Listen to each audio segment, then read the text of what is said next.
My only question for the two of you is, do you happen to have an unopened beverage that you would like to participate in the opening crack with? Hell I got a yeah, Waterloo. works perfect. I have my Burger King. I'm so tired. I'm so tired. I don't want to drink anything because I'm like, I just want to go to bed after this. Totally But I have fine. my Burger King. I got my Impossible Whopper. Hell yeah. Did Uh, anyone ever have a Burger King on it on the interview? uh, I think you're probably like one of two. Uh, so keeping it up. Yes. Oh, All right. So what cool. I'll do is I'll count us down. We'll crack our drinks. I'll do the little intro, bring the two of you in, and we'll just have a good time. Okay. All right, cool. Let Sounds me just good. get my nail underneath this. All right. In three, two, one.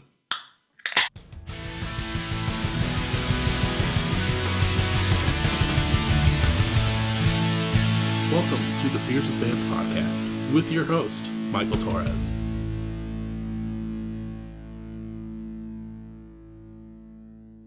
What is up, everyone? Welcome back to another episode of Beers with Bands. This week, I'm very stoked to finally have this band on the podcast. I'm sitting down with Afloat. How y'all doing? Hey, I'm pretty good. Good. Thanks for having Thank us. you for having us. Really Yeah. Of excited. course. I'm stoked. Like I said, I'm stoked to have y'all on.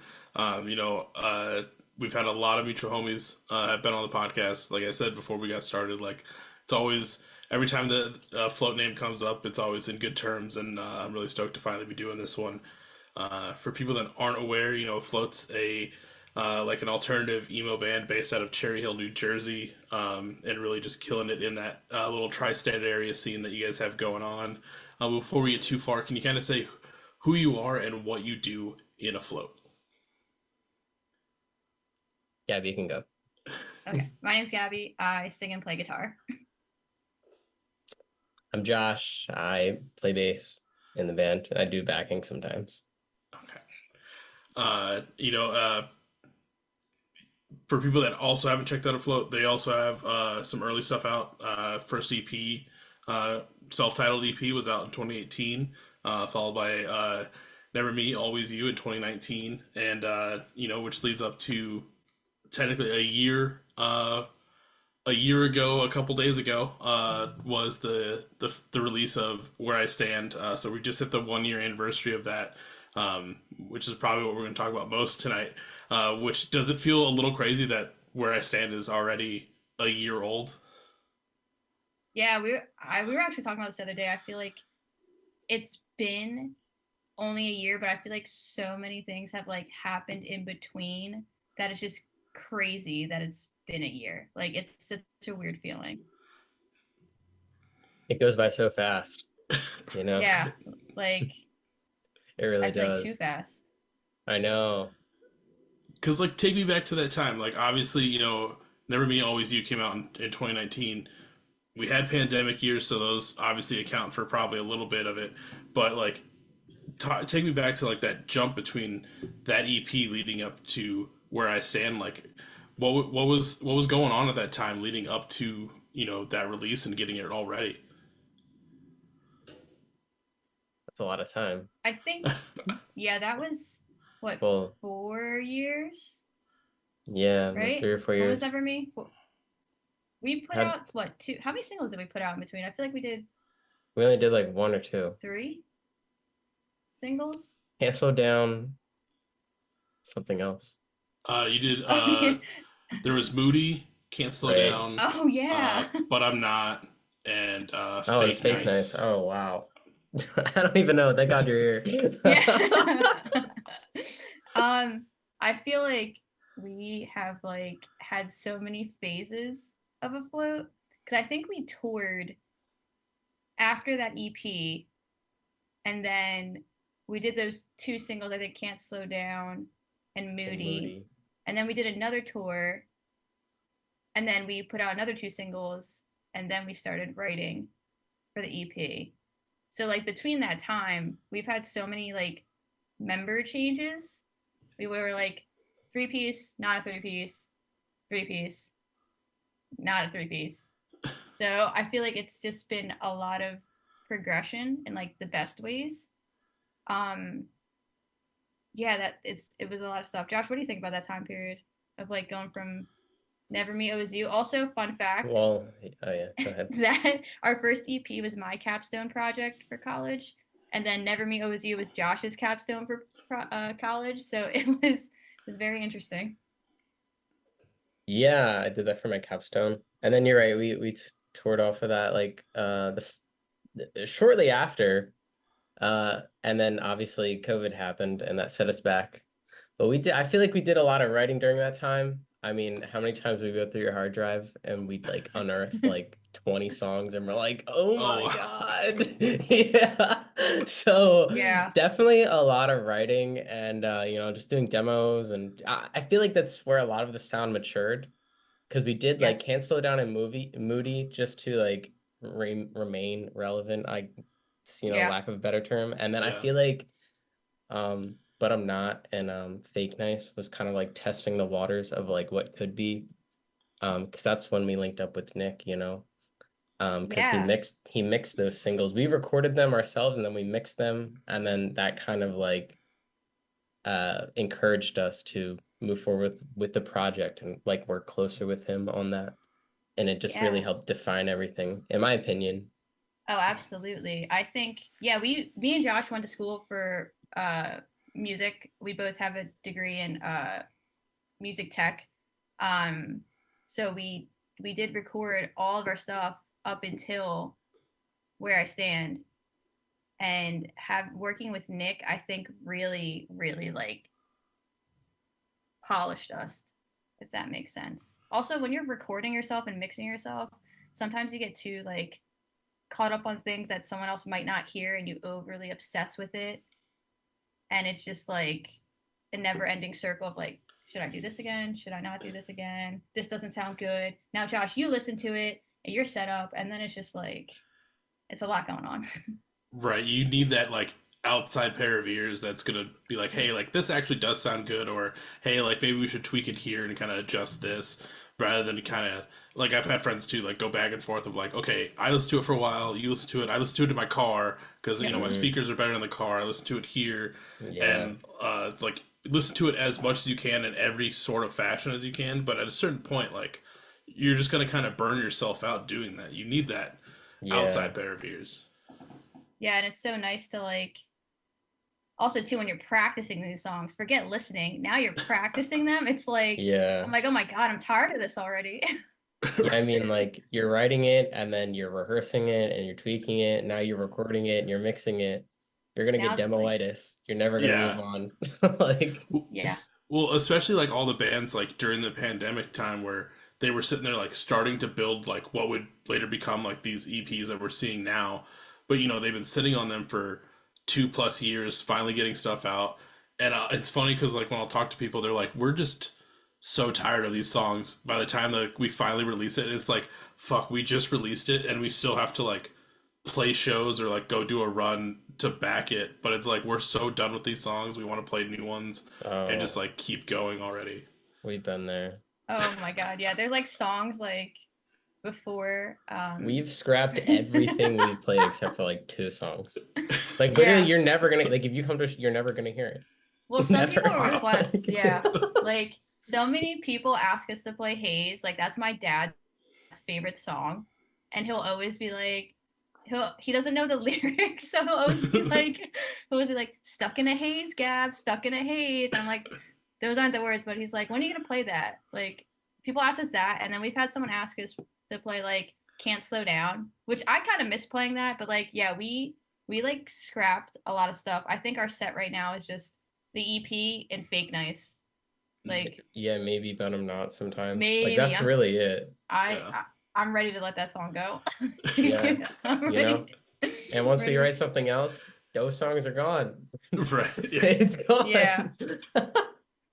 Yeah, it's funny because like when we have to play like sometimes sets are normal like longer than 30 minutes, and we're like, oh, we don't know more than 30 minutes, and we're like, yeah, we have all these songs we don't We play. really could, yeah. We could probably play an hour like with the Yeah, songs we don't play, which is easily. hilarious because we always are like, damn, like we gotta make this longer, and it's like, no, just play the old stuff. Yeah. Which we'll talk about some new stuff here in a little bit because I've seen some posts about things getting worked on, but obviously we are in the 1 year kind of anniversary of where I stand. Um, this episode does come out a little bit after the 1 month by a little bit, but I know you're doing some cool things to kind of celebrate the anniversary. Obviously, you have like this shirt and a vinyl bundle going on the website. Hopefully, by the time this episode comes out, hopefully those are all sold out and no one was able to Please. get one. Was there like any specific reason as to like wanting to do something kind of like special for the anniversary of this EP? I just feel like, me personally, like I feel like this is such like a good project of ours. Like I feel like overall I had such a great experience like recording it and then like doing the music videos and doing all the behind the scenes things. I feel like this really needed like an anniversary because I feel like it it put us out to people that might not have listened to us before with like this newer kind of tighter defined sound. So I feel like this definitely needs like an anniversary and we have vinyl to sell. So I was like, let's just push the vinyl and it'd be cool to celebrate. We've never celebrated something like had an anniversary for a project or a song that we, wanted to post about. So it just feels really special, especially all the stuff we had to go through for this. So we are celebrating all month. Yeah. Yeah.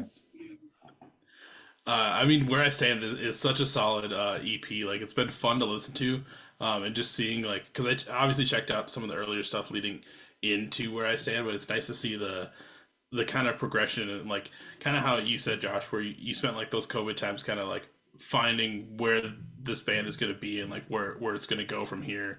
It's nice to see kind of like that footing and like it coming across this way, and doing the vinyl. Hopefully, like I said, hopefully it all sells out. I know I'm going to try and get a copy here soon. Like it all came out sick, and this Thank is you. a very solid EP is what I'm getting at. Thank you Thanks. so much. Which, speaking of music videos, obviously we are talking about everything Where I Stand. So there's 3 music videos out so far. One of the music videos for fans of the pod will see a familiar face in one of them. Because you had Mouth Shut, which is a nice little video where we kind of follow around, and I don't want to butcher his name, and I'm going to blank on it. It's Josh from Tether, right? Yeah. Yeah. Josh Yeah. Ganesh. Okay. Yep. Ganesh, yeah. But it was nice to see him in that video, kind of struggling to get there, and have him included. Like, obviously, I want to kind of just do a bunch of lore on this podcast for this episode, for this album. But like, take me back to doing that. Like, what was the original concept for this video, and how did it get to its finish? And like, what was it like bringing in Josh to kind of bring in another homie to be in the video? I think we worked with John Bradley. His company's Bradley Visuals. I met him a couple years ago, and he would shoot a lot of our live sessions. And John's just like such a great guy. So I think we talked about like going into the music videos. We definitely wanted to do 3 for like the singles and stuff. And I don't know when we were talking about this, Josh, how we wanted it to be like a show or like we wanted more of a storyline kind of music video instead of just like us just playing. So we asked Josh if he wanted to be the main guy, because I personally didn't want it to be me. I do not like being like the center of things. I can't act. I don't really like being in front of cameras like that. And it's funny because we shot it in downtown Mount Holly, where we rehearse at, and then I used to throw shows in Josh's basement. And we were practicing there. And we were practicing there too, yeah. Yeah. So we asked Josh, and I knew he would be so excited and get like so into it. And it was so funny because I remember he was talking to us about like, he's like, yeah, I'm really gonna like act in this one. I was like, yes, like, let's do it. So we shot it in downtown Mount Holly. What's the coffee shop's name? Do you remember? Colonial Cafe or something. Yeah. Colonial Cafe, I think. And then on the way, that's like coffee shop and him running around, and then the end scene is at Old Post where I do shows at.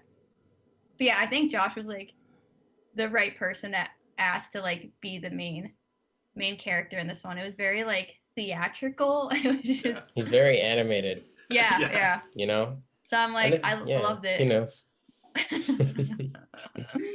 Yeah, he did.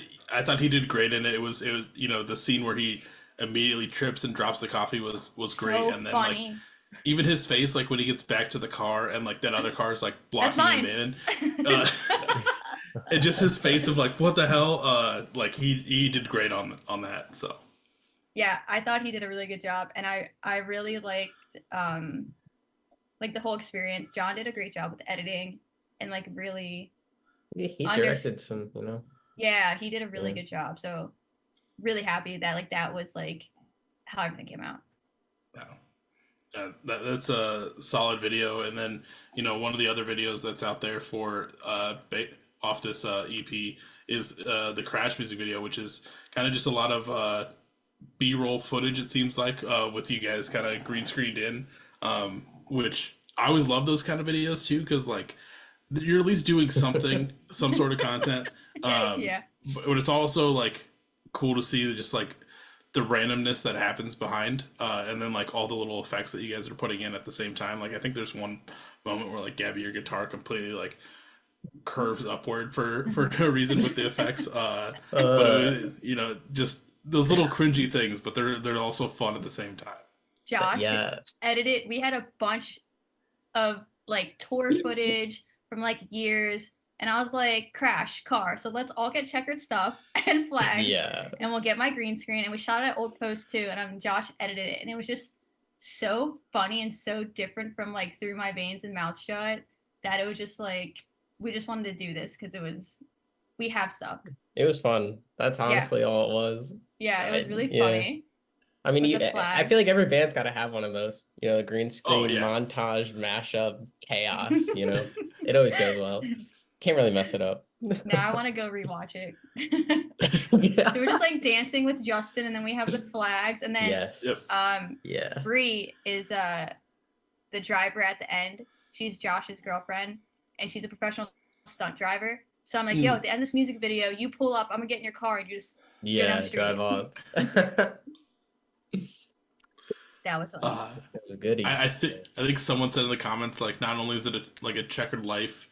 How do they say it? Checkered past and checkered life or something like that. Yeah. I saw that. I was like, oh my God. This is hilarious. Oh, Crash.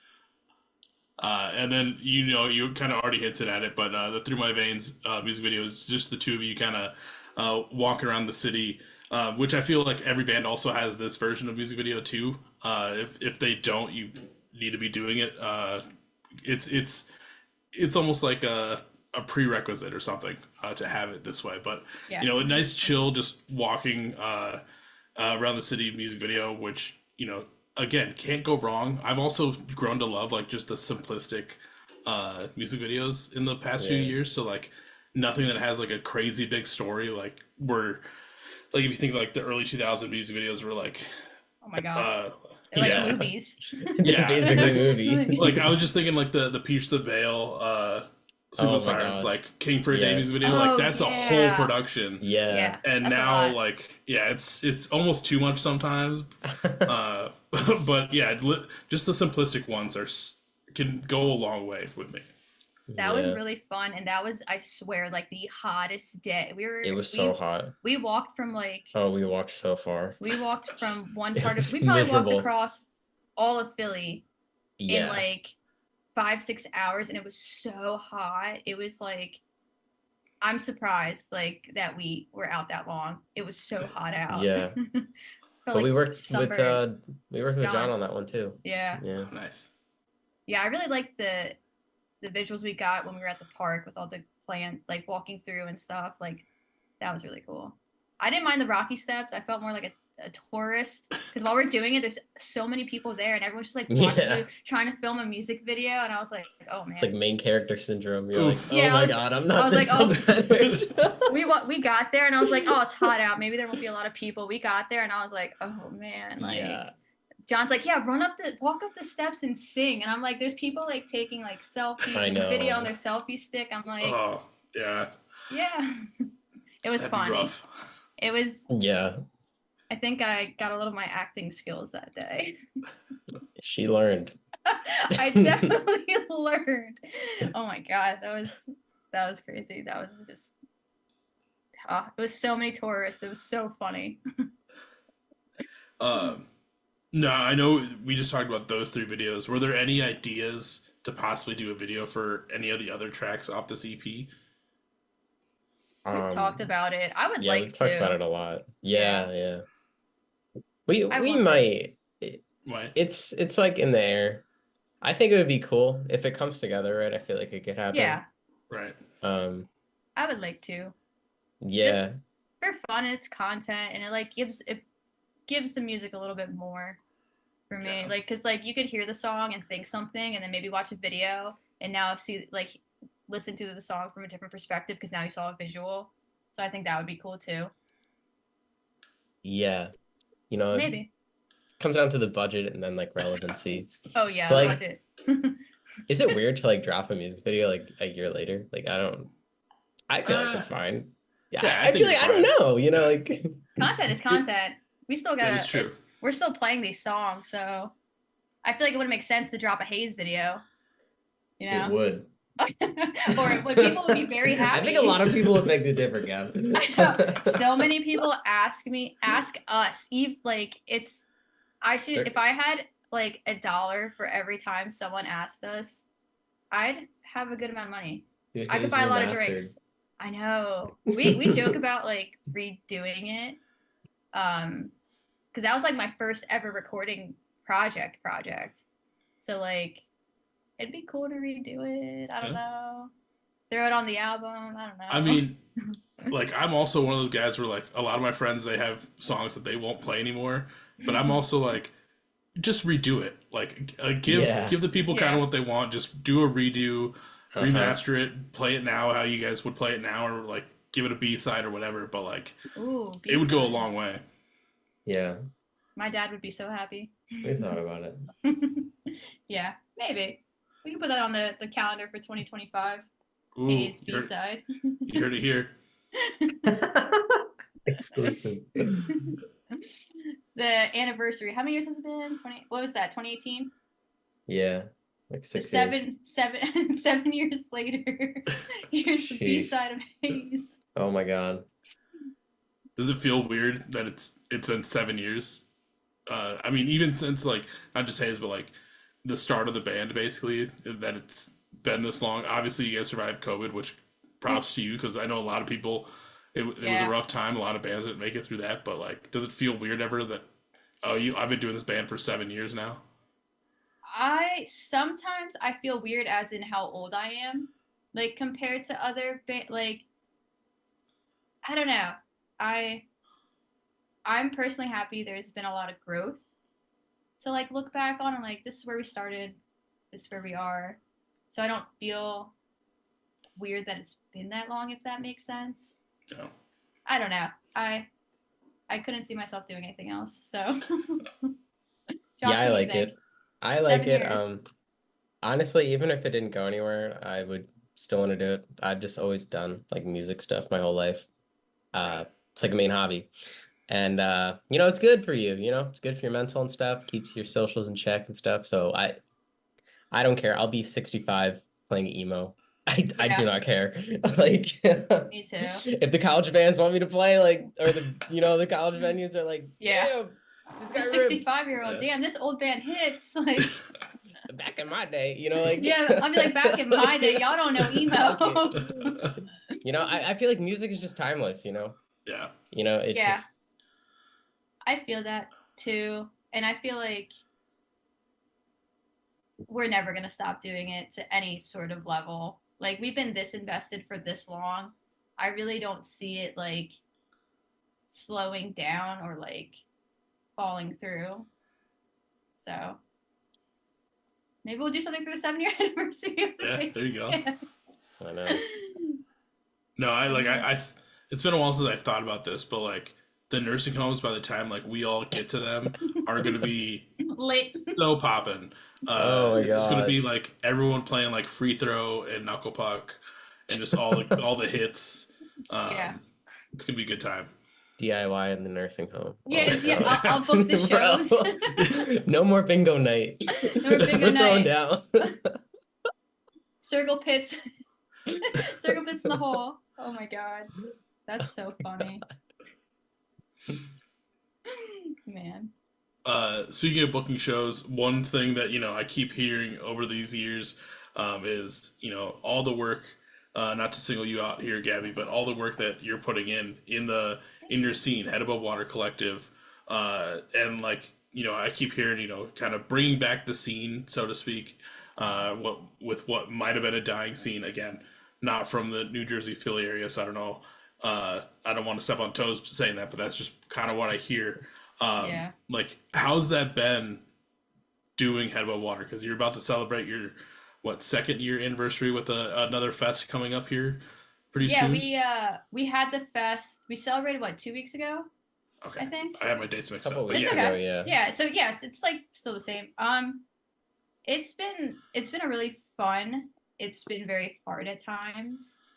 But yeah, like 2 years of booking and throwing shows, and I feel like I've been seeing more and more like now, like houses pop up or like DIY spaces, because like in our area, it used to be a lot of VFWs and a couple, like there was, what was the skating rink called, Josh? There was like Hangar 84, that was a venue, and then there was Oh, wow. Skater's Choice, was another venue. I didn't go to those because I was like maybe Long like live Hanger. yeah, like That was a I'm cool venue. 31. Yeah, so like when I was in high school, like freshman maybe or like 8th grade, I heard about it, but I never went. Just because I was like, I don't know, I was like 14, 15. I just never went. But yeah, New Jersey, like where we are, has like a history of like the VFW shows and like the smaller venues. And then VFW's like stopped for a bit. I used to work at this bar and venue called Harper's, and I was booking and running sound there, and they sold it quickly.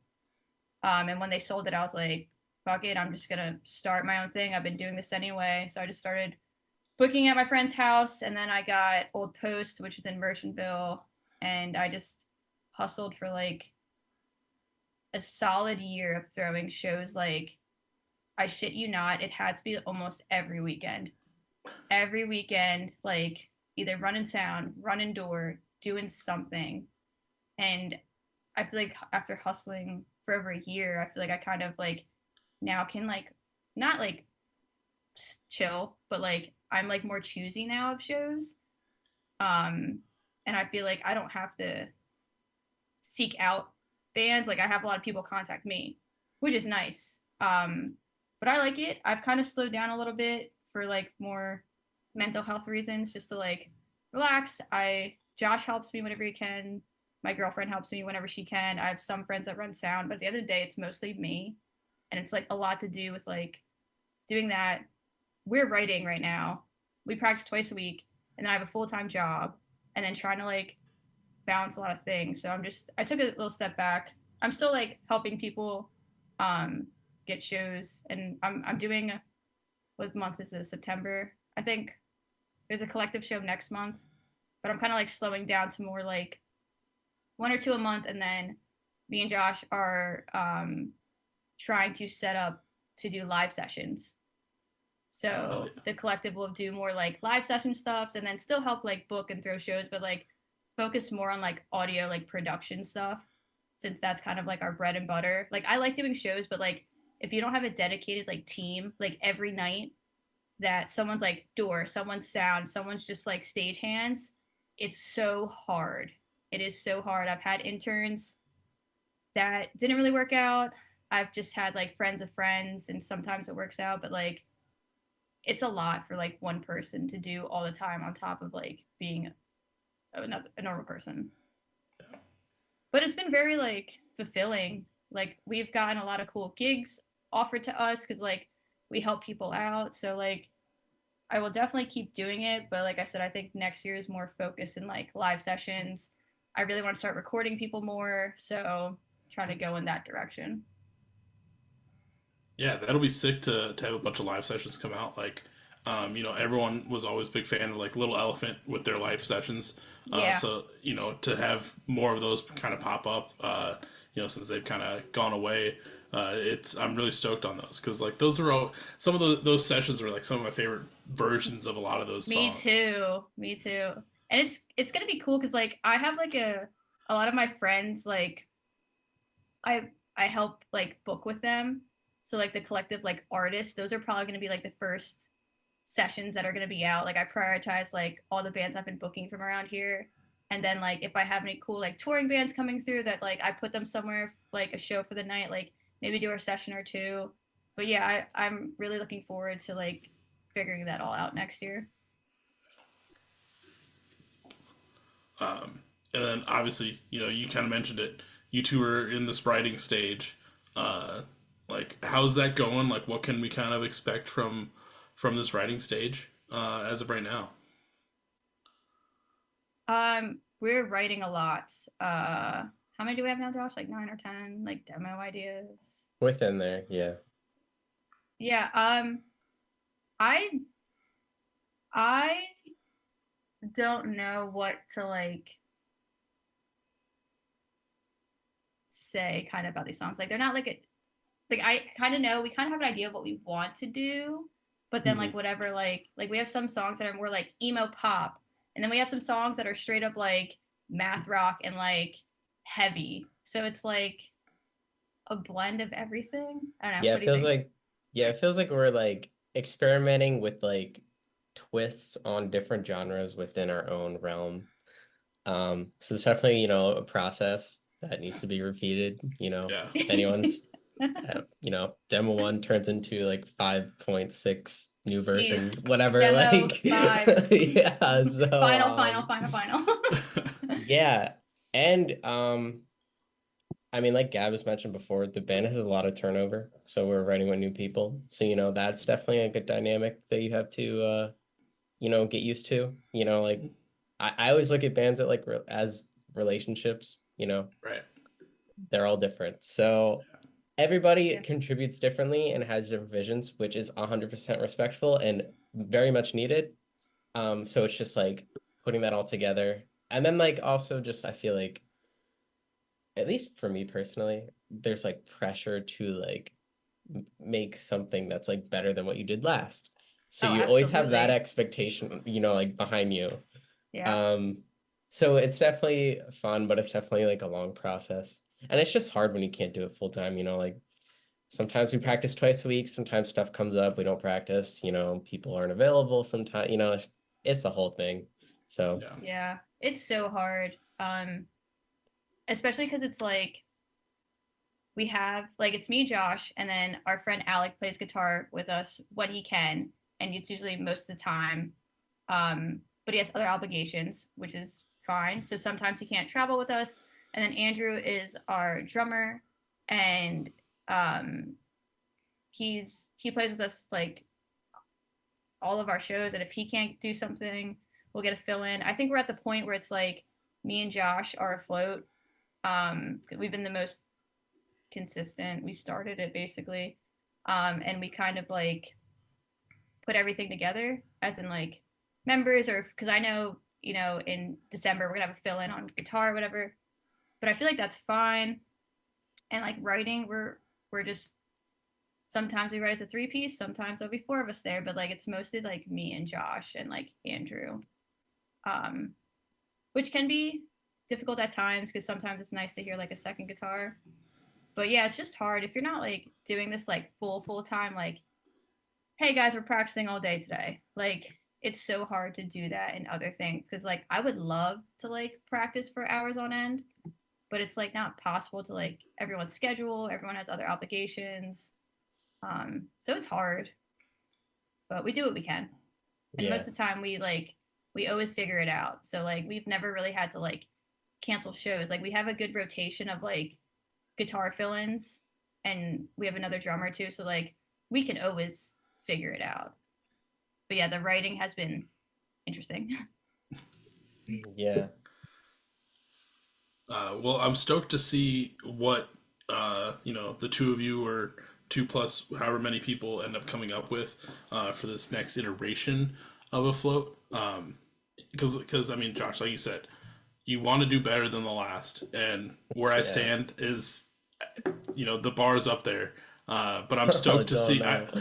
Not to put any pressure on you guys, but Sweating. I'm sure you guys can knock the next one out of the park as well. Like, especially like hearing like these different variations in sound that you already are kind of playing with. Once obviously once you decide which direction you're going to go or like how you want to hone those in, like I know that it's just going to be kick ass. Thank Thank you. you. Yeah. Appreciate it. Yeah, this would be our first album, so like I feel like bands' first albums are really defining for them. Not to put more pressure on. I've just known a lot of people like their first record, like things just like really started like going in their favor. So I'm like, Yeah. okay, no pressure. Like we've been around, like we put out this really good EP, we have cool vinyl. Like now it's like, okay, cool. Like here's the album. Like here it is. Like kind of like send us off type Yeah. of stuff. So not pressure, but I feel like I'm mentally putting more pressure. Like this is our first album. Like it just has to be like really good. Well, like you said, it's a defining moment anytime a band does an album that like their first LP. It seems like as many EPs as you want to put out, like it seems like once you hit an LP, like that's when like everyone starts to like fully pay attention somewhat. That might not be in like your normal like scene or bubble. So I'm very stoked to hear that one, it's an LP, but two, to see, like I said, what it's gonna be or what it's gonna be like. And like I try not to say too much because I'm listen to where I stand and I'm just trying to balance where it would go from there. But I'm stoked. I'm hoping it goes well. Thank you so much. In this writing session. Me too. Yeah, we're excited. Yeah. Yeah. As much as we might say the process is daunting, we are excited for it, and we are very excited to share it when the time comes. Yeah. Yeah. Really excited. It's big growth. Big growth, I feel like. Now you're not going to make people wait another 4 years before absolutely this fully comes out, right? Okay. I told Josh, absolutely not, dude. That's the challenge, yeah. It's just hard, like, especially with doing an album. Like right now, we have our vinyl deal, so it's like with a label, so we have to complete that, and then it's like, okay, now we have to fund for an album. It's way more than an EP, so it's like the financial part, the vinyl part, like. If it were up to me, we would start, if we were truly ready, I would record that January. Like, let's go.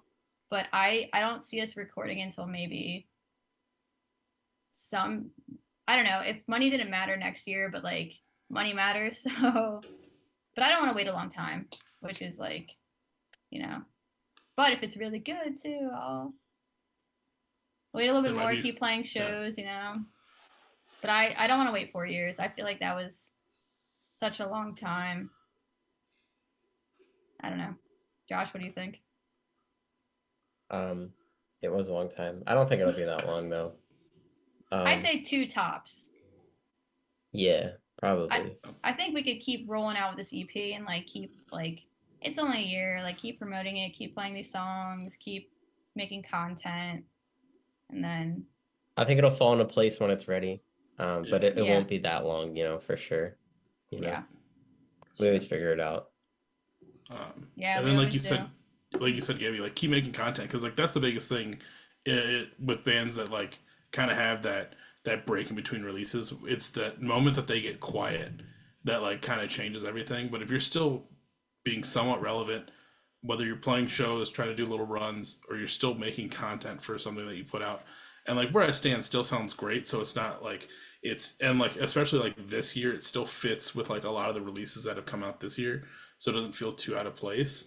But yeah, that moment that a band will stop doing something based around that's like that make or break time of like, oh, is this band even still doing anything, or like, do I still want to keep paying attention to this band, but keep up the content, and like everyone will still be around and like just waiting for this LP. Yeah. Yeah, I'm like, Josh, we have to film a TikTok video. Come on. I We think have to do it's this. fun. We do Yeah. little brainstorming sessions and then we put it together. And then honestly, just seeing yourself be goofy is just It's so funny. So, I funny. mean, I feel like if you can't laugh at yourself, don't even try. You True. know, it's like, Yeah. Little skits. And I'm like, because I always like, most of the time I bring my little tripod to practice and I'll like film like little clips of us or whatever. Like, I feel like we both said we want to get into like more into both of us like personally making content and then like band content. So I feel like we just have been doing it more now, like with the TikTok videos, for because sure. we weren't consistently posting on TikTok, but now like we set aside a day to record like one day with all these videos. Yeah, It's we like more figured so it like out. yeah, Do it all in one day. yeah, And time then cut it up management. later. Yep, that's what we did. So yeah, and we have a lot of filmed videos of us live, which is cool that like we could chop up parts. So we're always posting something. Yeah. Speaking of live, I think there is like two of the tracks from this album from the EP. You are from the album release show. So that was kind of cool to see on there Yeah. on your guys' YouTube because especially like me being in Minneapolis, so far away from the New Jersey Philly scene, like getting to see a live performance of a band that I'm going to sit down and talk with, it changes it up a lot because like most of the time it's like, oh, okay, I can get it from a music video kind of, but getting that live performance is really cool to see like everyone in their element doing stuff. Thank you. Yeah, I love when we get our live sessions filmed. And then that night, it was our release show. So I was like, I'm recording the set. I had an intern. I was like, just watch the board. I was like, because it was so cool because we usually just get a lot of video and not like video and live audio. So I love when we have the opportunity to do that because I'm like, oh, it sounds so much like, I don't know. Makes it levels it up, Yeah. Yeah. I know we've jumped around a lot. We talked Where I Stand. We kind of talked collective and future, but like obviously, we're in the anniversary moment of Where I Stand. So is there anything I'm missing between that or Afloat that you want the people to know about, whether it's lore or any other fun stuff? Oh my god. I don't know. We got a Reverend endorsement. Hell yeah. That was cool. I used to work at a music store and we used to do like these guitar expos. So I met the owner like twice. And then whenever I forget how I did it, but one of my friends, Jess, who plays in Old Soul, she got a Reverend endorsement. So I like asked her, I was like, hey, like this is so cool because I know you guys play Reverends or whatever. And she like gave me the contact info, so I was chatting with him back and forth, and then I was like DMing the owner. And then we got it, and then when we played Falchella, we got to go to Reverend and like see the space, and it was so cool. Josh tried out a bass he might get. Nice. I got Josh and my girlfriend actually got me one last year for my birthday, so I don't need a new one, but like. But if it's there, you might as well. If it's there and we get a big discount, yeah. I might get another one. What else is something? I don't know. Now, for someone like me that doesn't play guitar, and I'm seeing like all these bands lately switch to Reverend. Yeah. What sets them apart right now from like any other guitar brand that you guys want to use? So, I've worked in music stores. Like I've worked in Sam Ash for a couple years. I worked at this mom and pop music store. So I've always like got to try different guitars or whatever. And the one thing I like about Reverend is I feel like they're very, besides like the guitar aspect, I feel like they're very involved in the scene, especially like the emo scene. They're like scooping up all these bands. So I feel like they kind of like know what's going on, if that makes sense. Like they're in it. You don't really see that from a lot of other brands. Like me personally, like I see that with Fender, but it's like with huge artists. Like like us reaching out to Fender, it was like a 1 in like a million chance they'll even like see the email. So guitar wise, this is a double agent OG. I play Telecasters because I like smaller body guitars. This is a little bit bigger. The one thing I do like that they have is this little like curl. So like when I do tapping and stuff, it's easy to like hold. I also like they have like this bass contour knob on their guitars, so you could blend in. I feel like it's like more to me. It's like more like it rounds out the low end, if that makes sense. Because like in my Telecaster, I have like very like heavier pickups, and I modded some stuff. But I like the colors. This is like the shell pink. I like the feel of them. They're not that heavy, and I feel like they are not like a huge brand. They're a smaller brand, but they just make really well made guitars. Like they outsource from Korea. They're handmade, put together in the factory. The hardware is not cheap. Like on some Fender models, especially like the Squire and like the some guitars that are like made in Mexico, a lot of their hardware is cheap. So you end up ripping that out and upgrading it because that's really like the difference for me between like that and American models. But I don't know. I'm just like a guitar like nerd. Like I'm very into gear. Um, the guitars just feel good. Like for what you get, like this was like $1,000 guitar. Like this is definitely like worth like $1,000 like kind of boutique guitar. The pickups sound great. They have like locking tuners on the back, which is nice. I've never really had a guitar like that, and before I used to change like three tunings a set, and now I don't. So if I do need to, I know they will stay in tune. But I just think all around like great build and like just great quality. I don't know. Rant over. Guitar tech over. Guitar nerd. Guitar nerd. I just like it. I just feel like they're very easy to play, and it's I think Reverend is building more of a name, one with the bands and two of like the body of their guitars. Because it's like Telecaster meets like Les Paul, really, Yeah. and like kind of round it out. But it has a little bit more, but I think you should get one. I'm just saying. Yeah.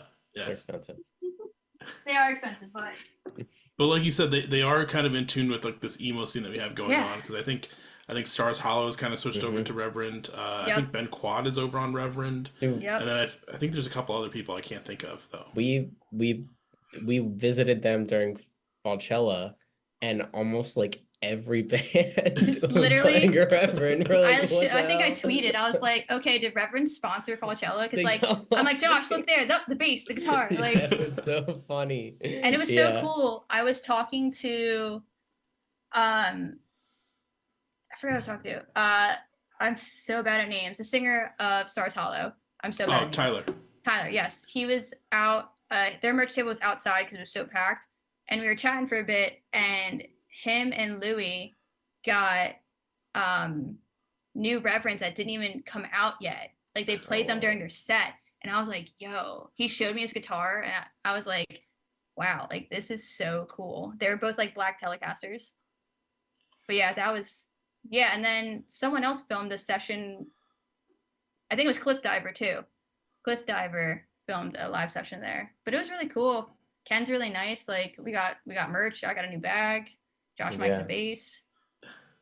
But yeah, if you play guitar or bass, you should definitely try Reverend. Hell yeah. And there's my sales pitch. Oh my god. But you got to work for the money. You got to work for the guitar somehow. You know, you got to put in those ads. Yeah, I tag them every time. Every time we post photos of me playing, I'm like Reverend. Showing them they're getting their money's worth. That's what you got to do. Free ad. There we go. But yeah, I don't think that's it. We do have a show in November. We are playing the Massapequa VFW with Spirit Week. And then in December, we are doing a, I think by the time this comes out, we'll probably have announced it. We're doing a weekender with Career Day. Oh, hell yeah. Like a holiday weekender. I'm so happy, like, it came together. I booked Career Day in New Jersey, I think, like, last summer. They're really cool. I'm super excited. Yeah, they actually just hit me up today to nice. be on a future episode. So, nice. Full circle moment. Yeah, literally. That's cool. Yeah. They're cool. Their new stuff sounds good. Yeah. So, you know, as we start to transition, I got to say one more time, everyone listen to Where I Stand. we'll talk links here in a little bit as to where you can go get your vinyls if there's any left. If there's still some left, pick them up to help support, funding for the next record and all this fun stuff. But as we start to transition, this is obviously Beers with Bands. You don't have to be drinking on these episodes because I would definitely do that for you. But I know you two are sipping on some bevies on this fine Wednesday. What are you drinking on tonight? Sprite. I got a Waterloo. It was on sale. What is it? Orange? The orange vanilla. Orange vanilla. It's not bad. I got an 8-pack for $1.75. Where? Damn. I know. At Acme. I don't know. I think they wanted to get rid of them. They said no one likes this. No one likes this flavor. Please take it. Literally. I feel like it tastes better because they were so cheap. I don't know.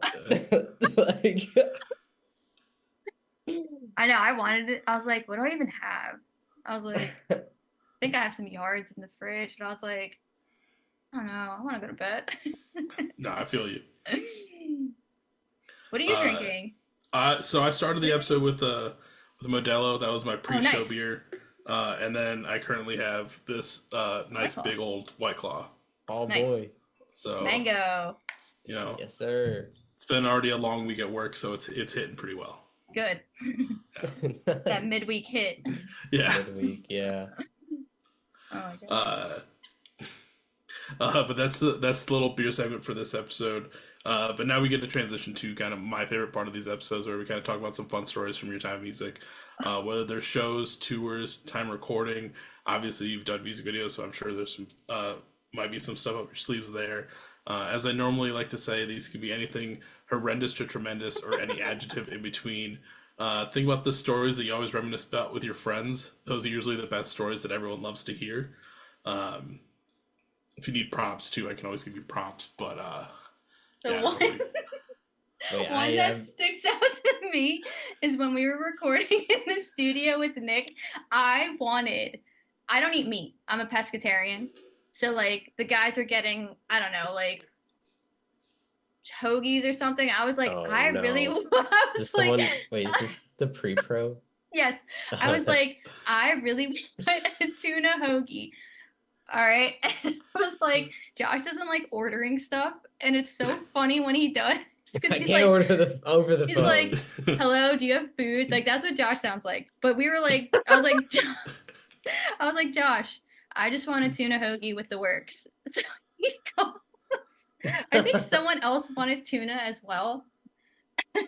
I don't know. They made me do the whole order, right? Oof. So I called them and did the whole order. And there was like confusion about it or something.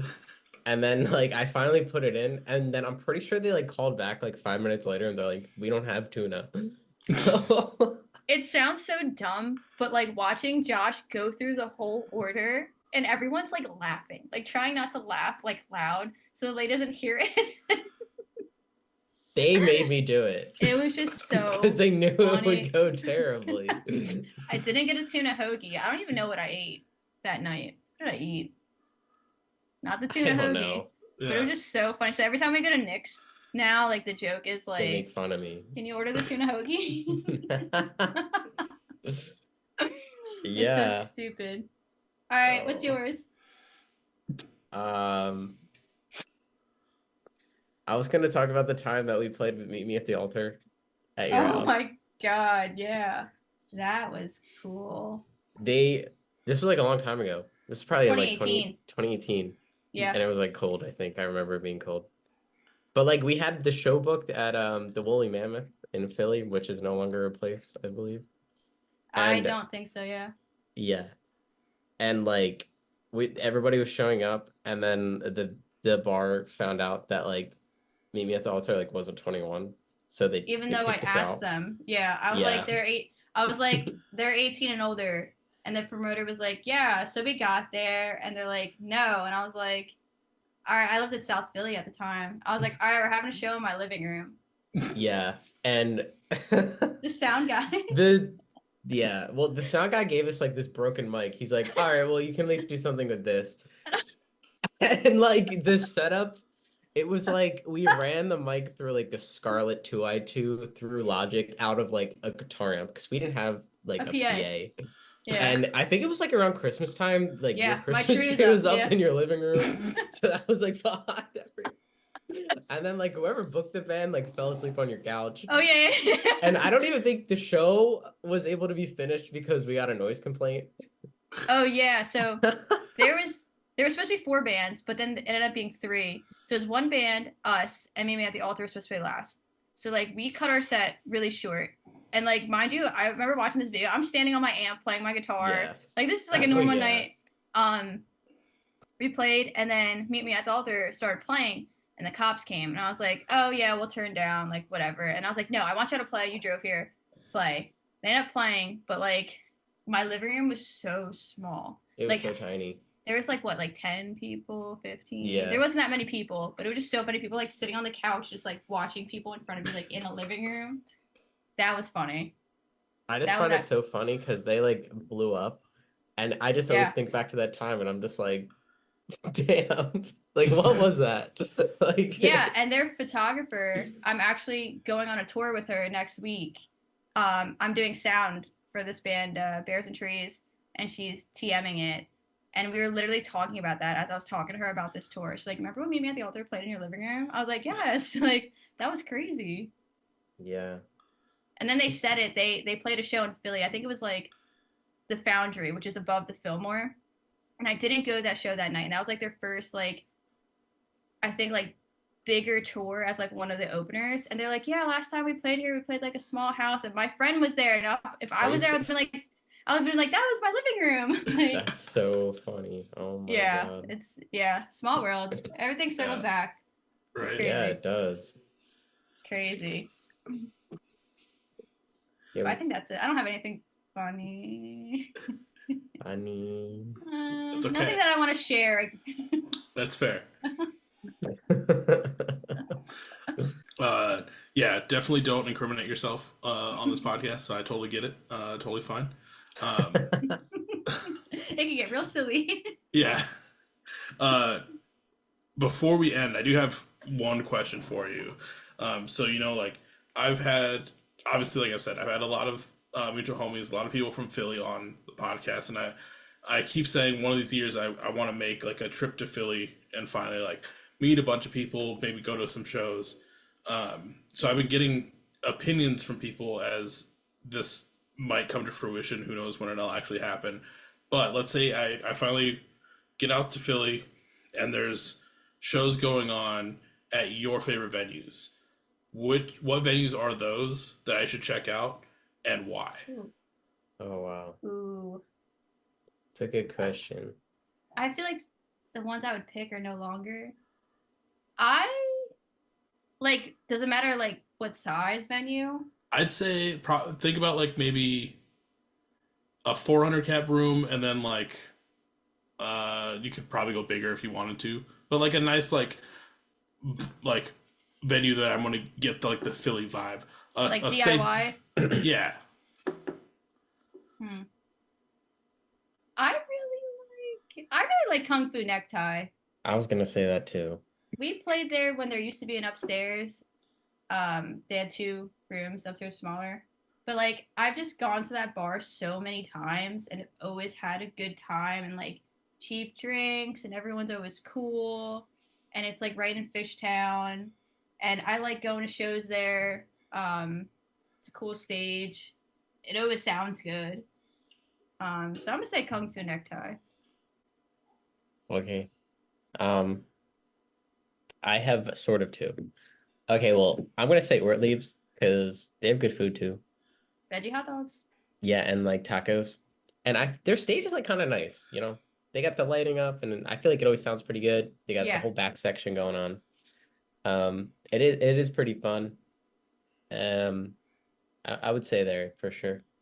And then I'm just gonna shout out Warehouse 3. It's not really like in Philly. Oh yes, Warehouse 3. But Rob at Warehouse 3, it's a really cool spot because it's like sort of like a shop, sort of. Like so there's a lot of like cool decor around there, and Rob is super cool. The area is really nice. It's a little out of the way, and it's near the airport. Yeah.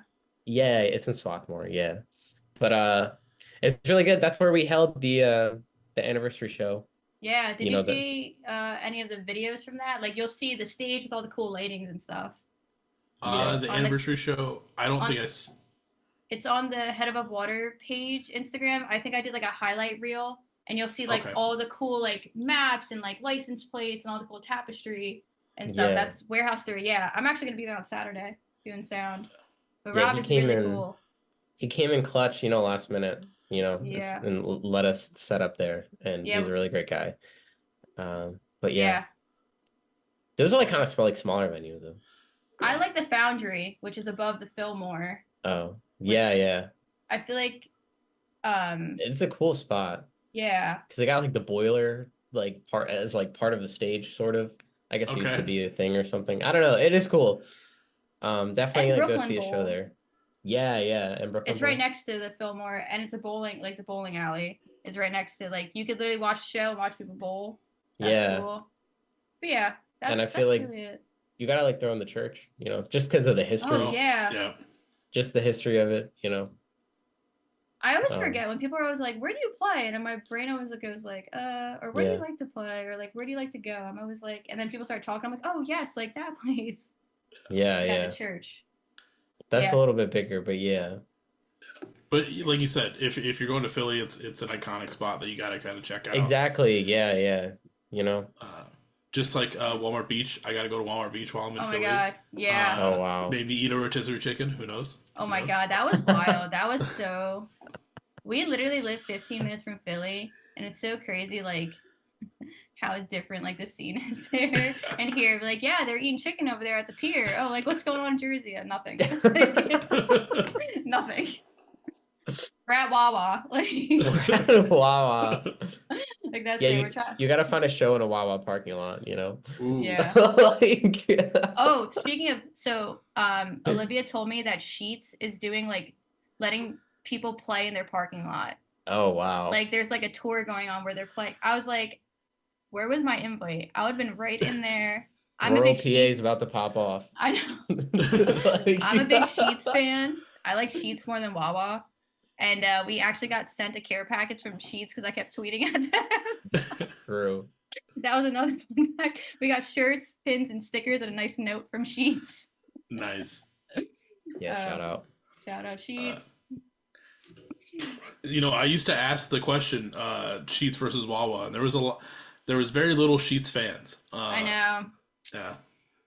Wow. I think for me, like Sheets, since I don't eat meat, even though Wawa has come out with more, I feel like I just always have like a better experience of getting like, oh, I made a burrito at Sheets, 10-10. I made a burrito at Wawa the other day, garbage. Like, and I think there's more stuff for that I could eat that's not just like sides. So like, I enjoy it more. Wow. Josh hates it. Josh hates it. I know, I can see it on his They face. never the whole have what time, I but- want. They always have what I and want. it's expensive. Well, do you want nice things? Buc-ee's. Buc-ee's. I've never been there.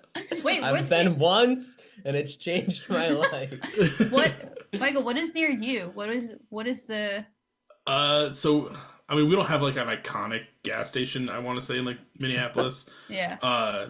In Iowa, where I'm originally from, like we have Casey's General Casey's. Store. Which if you're ever going through the Midwest and there's a Casey's near you, Yeah. stop and get breakfast pizza. They only serve it until like 10:30. It's Breakfast pizza. fucking phenomenal. I think there was a Casey's in Ohio when we were there. I don't For remember. thought- Might be. I I can't gotta remember go how back. far it's spread. Yeah. And then we also have Come and Goes. Mm-hmm. You know. Yeah. But those Yeah. are like the main ones. Like Minneapolis, we just have like Super Americas, like nothing Yeah. that I like. Oh, because like I'm from like rural Iowa, so like if we wanted a pizza on a Friday night, probably go up to the gas station and order a pizza because they have like the whole like deli section or like pizza section, Yeah. like a normal thing to do. Yeah. Is it really Interesting. cold there right now, or how's the weather right now there? Today's been pretty hot. Like Yeah. I think today was a high of 80. It says. Oh, wow. So Oh, okay. yeah, and it's been pretty humid, which kind of sucks, but Midwest living. Yeah. True. Yeah. When we were in Ohio, it was so weird. We walked outside of the venue, and it's like 9 o'clock at night, or like close to 10, and the sun was just setting. I was like, Yeah. Josh, I was like, I am not drunk. Like It was weird. the sun is setting right now. It's like 9:30. It was so bizarre. It would be pretty late. Yeah, and I'm like, Yeah. that happens over here. Like, Yeah, I mean, the sun like is setting. during the summertime, like yeah, here like the sun will almost set at like 8:30, 9 o'clock, and like now Wow. we're getting into more winter season, so it's like the sun sets at like Earlier. almost 7:30, which feels way too Yeah. early still. Oh my god, the sun sets here like in the winter, like at 4. Yeah, I it's know brutal. it's over. Yeah, I'm like, I should just go back to bed. Yeah, Like sunset. Literally. Good night. Good night. rough life, man. Yeah, Yeah, this New Jersey life ain't for the weak. but right. Ain't for the weak. And Northeastern. Yeah. But you know, like I said, you know, this is a good time. I'm happy that I finally got a float on. Maybe when the LP's done, we'll get you both back on. We'll talk Yeah. a lot about that as well. You know, this has been a good time. Yeah. Thank you so much for having us. Yeah, This is thank really you. fun talking about it. So Of course. Yeah, it was cool. If anyone's looking for Where I Stand or Float, where can they find it? so if you want to order the merch bundle, which is the t-shirt and the vinyl, it's on our Bandcamp. So it's just afloatband.bandcamp.com. Streaming is just the float, and then all of our socials are Afloat Band. So like Instagram and Twitter, I think we're Afloat Band NJ, because there's another Afloat Band somewhere else, I think. But yeah, get the bundle, get the vinyl. the It's really cool. bundle. It's a 10-inch, and we've heard like Yeah. I wasn't a huge record collector, but like so many people that like we talked to are like, oh my god, 10-inch is so rare, and I was like, Yeah. okay, cool. Now go buy the 10-inch. Like every time I say it now, like we have 10-inch instead of 12, and it's Yeah. cool splatter. So Yeah, Very I think cool. in my entire collection, I think I only have 2 10-inches. yeah, It's either 12 inches or 7 inches. So yeah, when someone does a 10-inch, it's kind of an oddity. So like I said, and like Gabby said, like everyone go get a copy if you haven't already. Get the bundle, get your shirt with it. Yeah. You know, go, Yeah, like get the green it's shirt. it's a good price for that bundle. So make sure you get it. Spin that record a lot and be ready for new music, possibly new music videos, and tours coming up in you know, like they said, in December with Career Day as well. yeah, get the bundle. Thank you so much for having us. Of course. One last Thank big you. thank you to Josh and Gabby for taking the time out of your Wednesdays. Everyone go listen to Afloat, and I'll catch everyone on the next episode. See ya. See ya.